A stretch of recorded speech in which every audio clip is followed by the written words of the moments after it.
Вот сегодня я приготовлю для вас бессменный хит жаркого летнего сезона во всех азербайджанских ресторанах. Суп под названием довга. Это мой любимый летний суп. Поэтому, когда я начинаю готовить довгу, я беру самую большую кастрюлю. Главный продукт, который понадобится для приготовления этого супа, это сюзьма. В прошлый раз я показывал, как делают сюзьму, но не все поняли, поэтому пойдемте еще раз со мной. Что такое сюзьма, или, как говорят в Самарканде, чакка? Это любой кисломолочный продукт. Не знаю, кефир, йогурт, мацони, катык, как бы он ни назывался. Его закладывают в мешочек, либо просто в несколько слоев марли, как у меня вот здесь. Подвешивают. С него стекает вся влага. Причем эта влага не вода. Это сыворотка. Вы посмотрите, какого она цвета, и вы должны понять, что вкус у нее тоже будет абсолютно другой. И кисленький, и, может быть, слегка горьковатый. А эти вкусы нам в довге не нужны.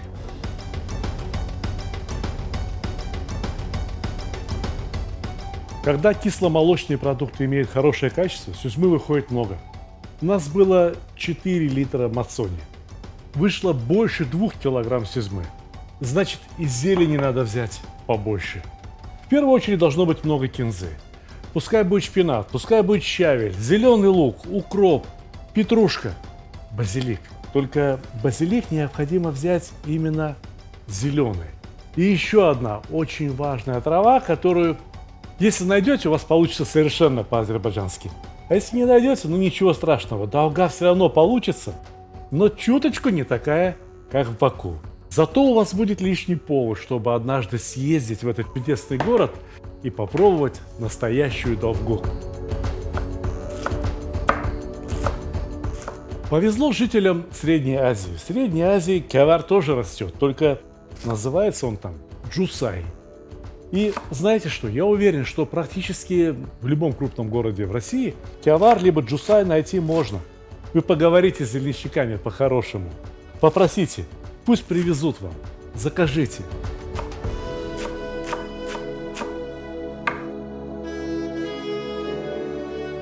Видите, какой он? Он напоминает зеленый лук, только перышки у него плоские, а вкус совсем другой.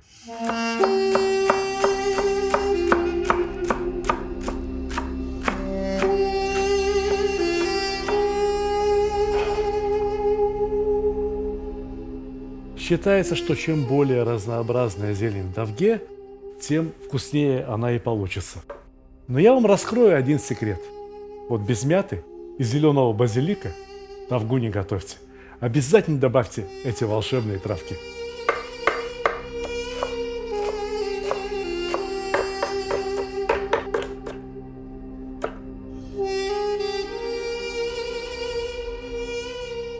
Ох, как пахнет базилик! Сразу праздник начинается.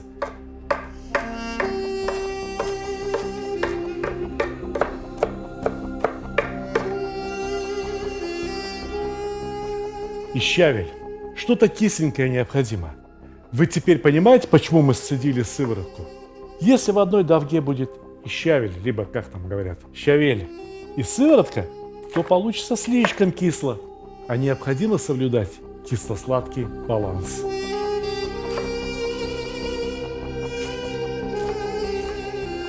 Стебли остальной зелени я выбрасывал, а вот от щавеля порезать мелко-мелко можно.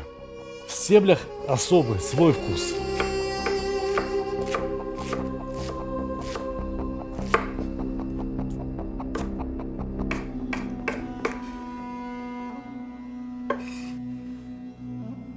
Видите, сколько зелени набралось? Можно сказать, целый тазик. Именно столько и необходимо. Но предупреждаю, что сегодня я готовлю довольно большую довгу. На 4 литра хорошего КТК. Берем довольно большую просторную миску и перекладываем в нее сюзьму. Прохладная чистая вода. Доливаем немного ее в сюзьме и начинаем размешивать.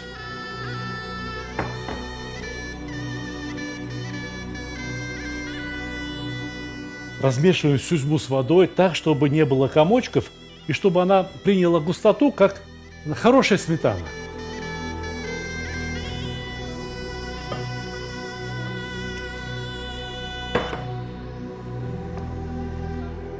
Вот теперь самое время добавить яйца. Я беру столько яиц, сколько литров получится в довге. Я думаю, что у меня сегодня довга получится на 6-8 литров. Ну, возьму, по крайней мере, 6 яиц.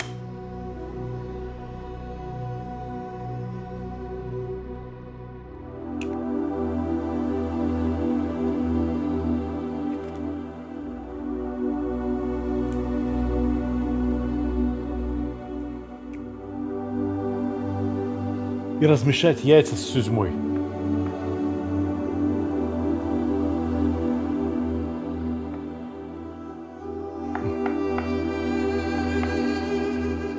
Все попроще теперь уже. Доливаем еще воды, размешиваем.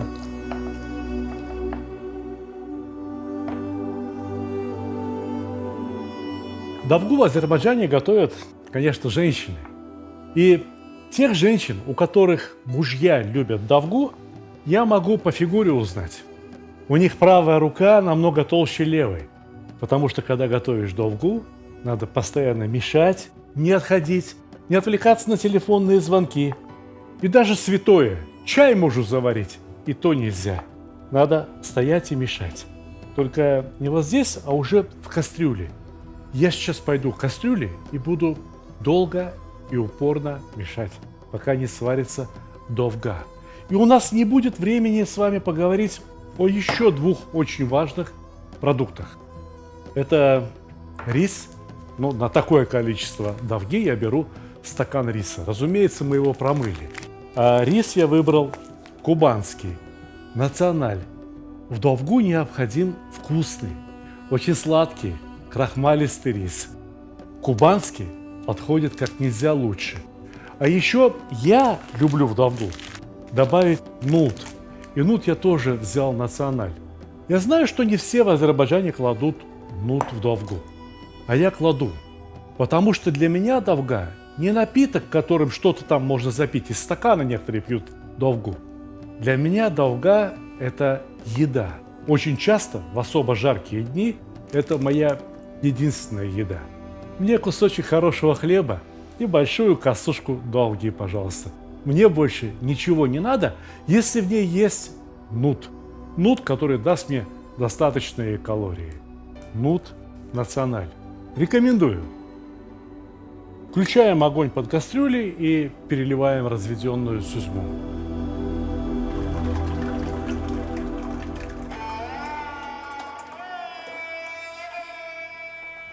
Воды придется еще добавлять, поэтому я сполосну миску этой водой.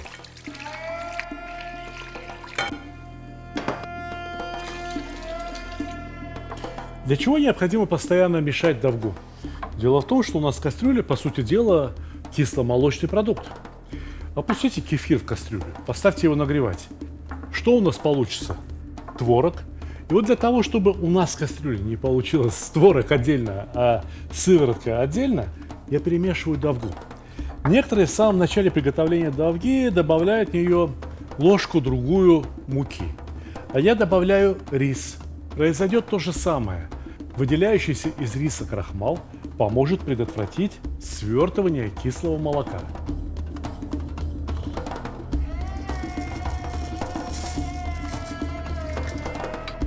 Рис разбухнет, выделит крахмал, в конце концов практически полностью растворится в этом супе и загустит его. Поэтому воду можно добавлять смело еще.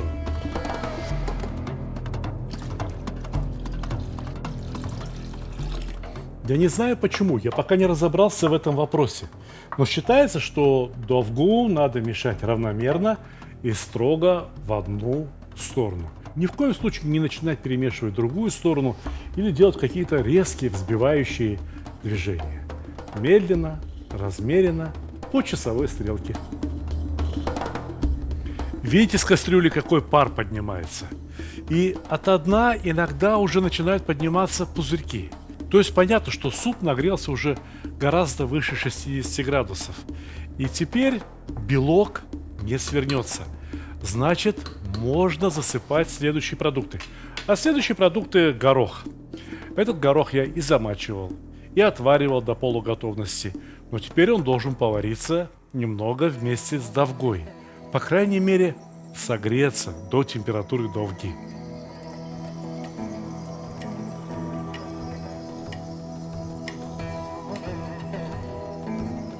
Настало время в первый раз посолить.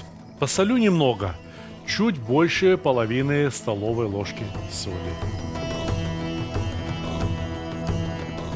Когда готовите довгу, есть несколько очень важных моментов. Кастрюля только эмалированная, либо из хорошей нержавеющей стали. Никакие казаны, никакие алюминиевые кастрюли для довги не годятся. Лопатка, которую мы перемешиваем, самая лучшая деревянная, либо абсолютно инертная, скажем, такая, как из нержавеющей стали, либо силиконовая лопатка, тоже годится. И не надо доводить до кипения. Вот пошли первые пузырьки, вот такие мелкие, пошли, как брызги от шампанского. Все, засыпаем зелень, но не всю сразу, частями.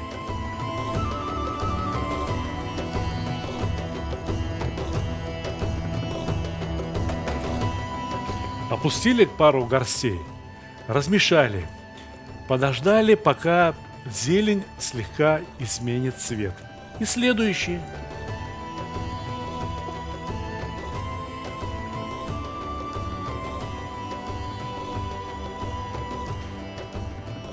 Этот процесс практически беспрерывный. Вот насыпали, перемешали, насыпали, перемешали. И так, пока вся зелень не войдет в кастрюлю с довгой. Всыпаем последнюю зелень и только теперь пробуем на соль. А почему раньше нельзя было попробовать на соль? Дело в том, что зелень обладает достаточно ярким вкусом. У нас здесь есть какая-то и кислая зелень, и пряная зелень, поэтому можно легко и ошибиться. Ну вот теперь выключаем нагрев, размешиваем как следует последнюю зелень и начинаем пробовать на соль.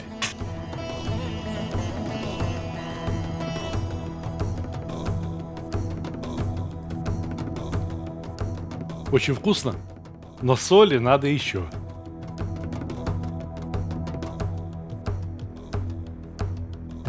Люди, которые никогда не солили одним разом 10 литров супа, подумают, что соли слишком много. Нет, на такое количество как раз столько и уйдет.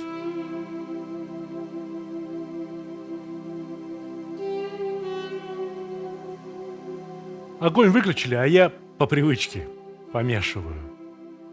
У этого супа есть два секрета, о которых я вам еще не рассказал.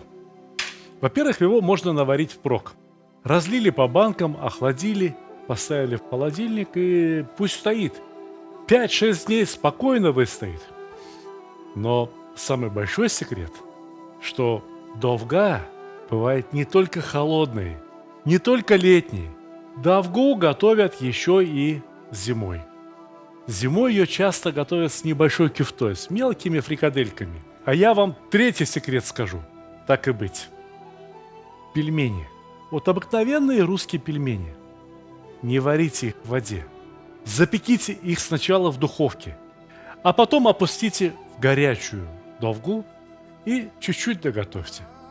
Вы таких пельменей вкусных не пробовали. Ну и в конце концов бонус.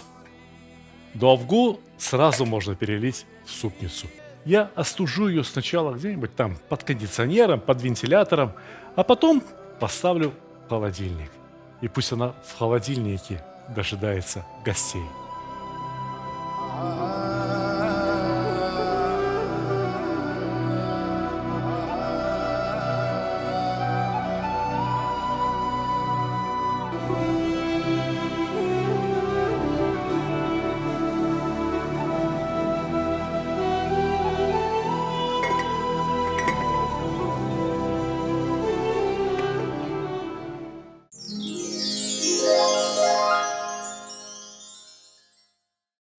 Дорогие друзья, если я что-то и сделал в своей жизни хорошее, то это кулинарные книги, которые я написал. Нужно будет готовить что? Шашлык. Для этого есть книжка «Мангал». Знаете, что такое марокканская кухня? Кто полюбил узбекскую, кто полюбил азербайджанскую, тот полюбит и марокканскую. Потому что это как бы продолжение тех же самых блюд, только с абсолютно другим вкусом. Готовится очень просто. Готовится из тех же самых продуктов, из которых и мы в основном готовим, и с теми же самыми специями, что продаются у нас повсюду. Но получается что-то новое. А кулинария и есть наука о новых блюдах. Вот здесь у меня есть книжка «Счастье кулинара». Во многом эта книга автобиографическая. Она о моем кулинарном становлении. Что я любил в детстве, что мы с супругой готовили в молодости, что мы любим готовить сейчас. Это книга о нашей семейной кухне. Но, разумеется, моя самая большая любовь – это плов. Книги можно заказать с автографом. Вот эта книга нынче чемпион по продажам, потому что это самая новая книга, составленная по рецептам, которые вы выбрали. Вы смотрели эти рецепты больше всего в Ютубе, вы их чаще всего лайкали, вы чаще всего подписывали, просмотрев ролики с этими рецептами. 75 уникальных, самых вкусных рецептов вот здесь. Помимо этого, я хотел бы предложить вам очень интересную книгу о чеченской кухне. Эта книга так и называется «Кухня чеченского народа». Шикарный том.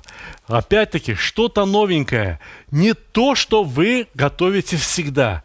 Хотите развиваться дальше? Хотите узнавать что-то новое? Вот она. Книга о чеченской кухне. Кавказ, что может быть лучше? Лучше может быть только книга о баранине. Книга «Казан-баран» и моя самая первая книга, которая продается уже 17 лет. «Казан, мангал и другие мужские удовольствия». Так любит ее народ, что каждый год приходится допечатывать тиражи. К слову говоря, книга «Таджин Кускус» только кажется маленькой. На самом деле она чуть-чуть больше, чуть-чуть шире, чем книга «Казан-мангал». Вот она насколько больше. Вот она насколько шире. Точно такая же по толщине, отпечатанная на роскошной бумаге. Заходите в мой магазин stalik.ru. Книги мы знаете, как упаковываем? Во-первых, картонная коробка. Во-вторых, обязательно пузырчатая пленка. И только потом пакетик, в котором вам эту книгу и доставят. Все книги доставляют в идеальном состоянии. Не помятые, не порванные, как это бывает очень часто, к сожалению, в маркетплейсах. Я поэтому и решил, что больше мои книги в маркетплейсах продаваться не будут. Эксклюзивный продавец моих книг – мой магазин, где все под моим контролем – stalik.ru. Ссылка в описании.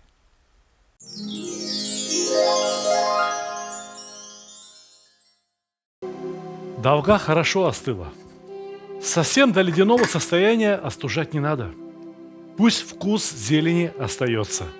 Кроме того, когда довга слишком сильно остывает, очень густой получается. А я люблю вот так, чтобы было очень густо, чтобы был очень густой от количества зелени суп. Когда в еде зелени много, я чувствую себя хорошо. Это заложено во мне, я так думаю, на генетическом уровне. Азербайджанскую кровь сколько ни размешивай, она свое все равно возьмет. Украсим довгу веточкой мяты и несколькими горошинами.